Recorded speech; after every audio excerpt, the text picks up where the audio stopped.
Okay, sorry, I accidentally touched one of the buttons, so I'll resume here. Um, the fold function will sequentially aggregate data across all vertices. It obeys the same consistency rules as the update function, and is therefore able to modify the vertex data. And the merge function will combine the result of multiple parallel folds, and the apply function will finalize the resulting value. Okay. And also, sync can be set to run periodically in the background while updates are applied actively. So, since graph representation of data allows overlapping, simultaneous updates could lead to data inconsistency.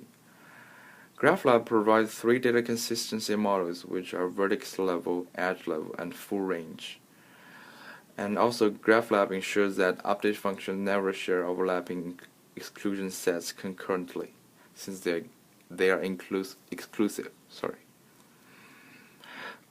And generally, the model of three different models of 3 different levels looks like the range of the full is bigger than the range of edge, and is bigger than the range of vertex. And the full range a consistent model will ensure the consistency within the scope of a vertex, which includes its neighbor and other edges incident to it. And on the edge level, it will ensure the consistency on the incident edges of V. And to the last level, which is the vertex level, it will ensure the consistency within this vertex. What do we get from consistency? Because consistency implies correctness of a program. Here, I need to explain another concept, which is sequential consistency. A GraphLab program is sequentially consistent if, for every parallel execution, there exists a sequential execution of updates that produces an equivalent result. It is sufficient to extend algorithmic correctness from sequential setting to parallel setting, so that in this way we can guarantee correctness. And by maintaining the 3 levels of consistency models, as I mentioned before, which are full range, edge level, and vertex level, GraphLab is able to maintain sequential consistency. Hence, as I said before, it can guarantee the correctness of the program. And in this part, in the GraphLab scheduling part, I'm going to show how GraphLab works. Because there are so many different styles of machine learning algorithms, GraphLab provides a collection of base schedules. For example, for the Jacobi style, it provides synchronous scheduler, and for the Gauss-Seidel style, it provides round-robin scheduler.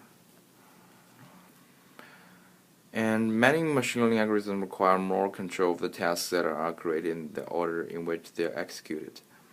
And GraphLab provides a collection of task schedulers which permit update functions to add and reorder tasks, such as FIFO or prioritized style. And GraphLab provides a set scheduler to enable users to safely and easily compose custom update schedules. And you can see that users specify a sequence of vertex set and update function pairs, like S1, F1, S2, F2. And the last 3 lines are the execution semantic. As you can see that you will, within the scope of a vertex, which is Si, you will perform the update function on all vertices in parallel. But among different scopes, the update will be performed sequentially.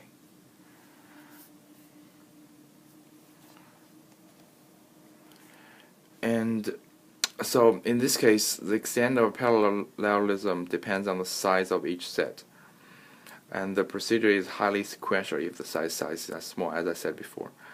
In some extreme cases, this could lead to a complete serialization. But by elaborating causal data dependencies encoded in the graph structure, we are able to construct an execution plan which identifies tasks in future sets that can be executed early while still producing an equivalent result.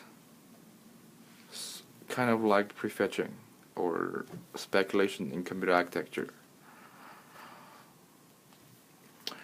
And the set scheduler compiles the execution plan by rewriting the execution sequences as a DAG, where each vertex represents an update task in the execution sequence and edges represent execution dependencies. So another problem is when stop. Basically, efficiently assessing termination conditions can be challenging. Here, GraphLab provides two methods. One, the one condition is that when there's no remaining task for the set scheduler, it will stop. And the other is that user provides some termination conditions. Let the user specify when to stop. And the same group of people are working to make more improvements on GraphLab. They've already tried the distributed version of GraphLab, which further exploits our parallelism. And also, I think one important thing to clarify is that even though GraphLab has been proved to be very useful, generally converting machine learning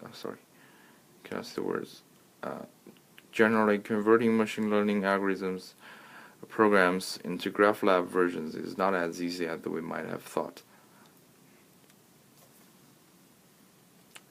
So basically that's what I need to talk tonight. Okay, so thank you.